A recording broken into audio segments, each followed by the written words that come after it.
شرطیں تو پڑھ لے. نانا شان کریمی کے خلاف ہے.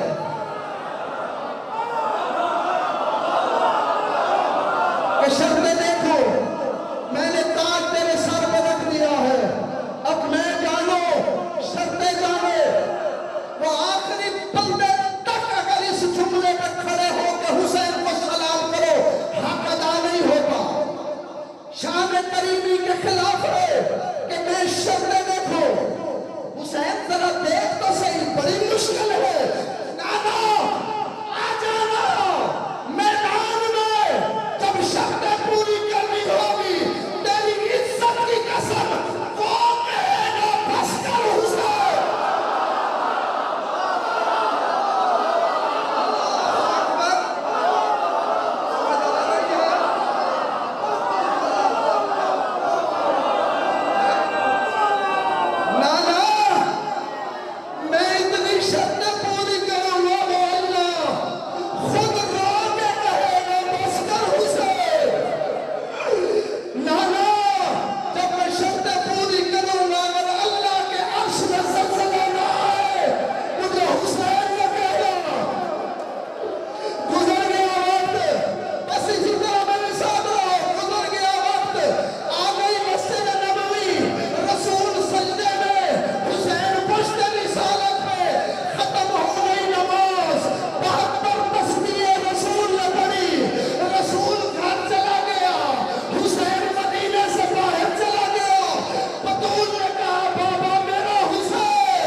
اللہ اکبر.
اللہم ارحم الاسماء التي رفعت في قمنا، اے اللہ ان آوازوں پر رحم کرنا جو ہمارے مسائل میں روتے ہیں. خدا گواہ ہے جب نوجوان روتے ہیں نا، 4 سال کی شہزادی اللہ کو کہتی ہے، اللہ گواہ ہے نا جب تک یہ جنت نہ جائے میں نہیں جاؤں گی. پتہ ہے کیوں کہتی ہے؟ اس کی وجہ یہ ہے، کہتی ہے اللہ مجھے بابے کے لاشے پہ رونے نہیں دیا.